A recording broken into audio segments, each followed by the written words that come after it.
Hi, Rich Spezzano here from Digitally Fearless, and today I'm going to show you how to do some kind of skin tones, which I think is interesting. I just also want to mention that I am doing this tutorial also on iPad, so check for the iPad version of this tutorial.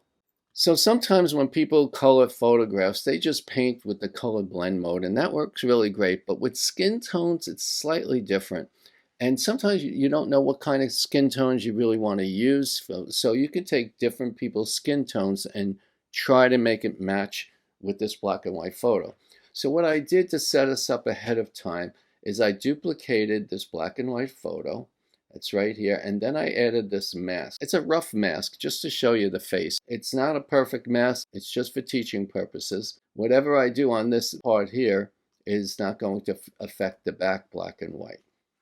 And then the next thing I did is I had to decide what photo to use. So I just chose another photo and I wanted to pick a skin tone. And this guy may not work as well because he's more of a darker skin tone than this. Obviously, this picture looks like he would have been a lighter skin tone, but I'm going to try it anyway just to see how it works. So before I do, can you please click that like and subscribe button?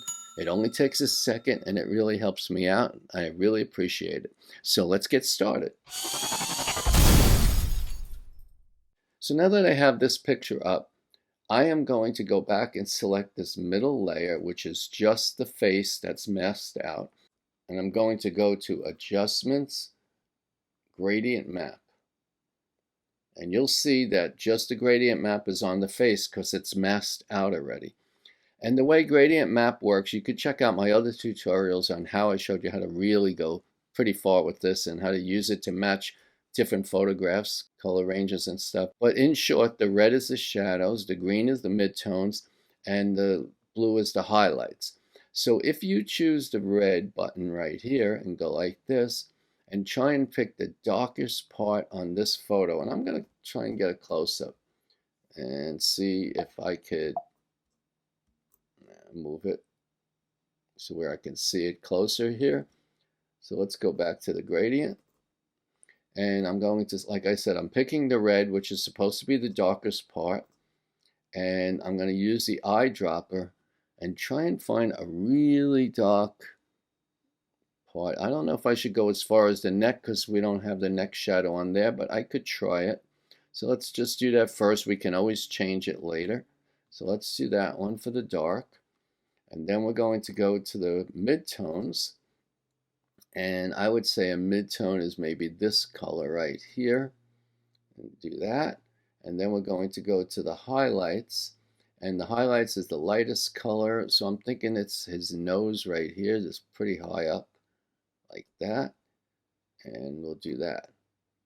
And now let's go back and see what we've got. And I'm going to take that off and hide the top guy. Now the first thing I'll do, of course it looks very flat, so the first thing I'm going to do is try overlay or soft light. You can actually do many. You can even go multiply if you want them really dark. But we start with overlay, and it doesn't look great, and I'm going to duplicate it, Control or Command J, which gets us into a little bit of a better color. And then maybe I will go to Adjustments, and I think I'll do Levels, and I'm going to move the gamma. And of course, it looks like the whole photograph is moving. So I have to move that down here too. So it only affects this. And don't forget that we're not talking about the eyes or the lips or the hair here. I did not mask those out. I'm just looking for skin tones. And you notice one thing with the gamma, and you can change different outputs like this. Like the black output, you want to go a little lighter, or the white, you want to go a little darker with less of the white output.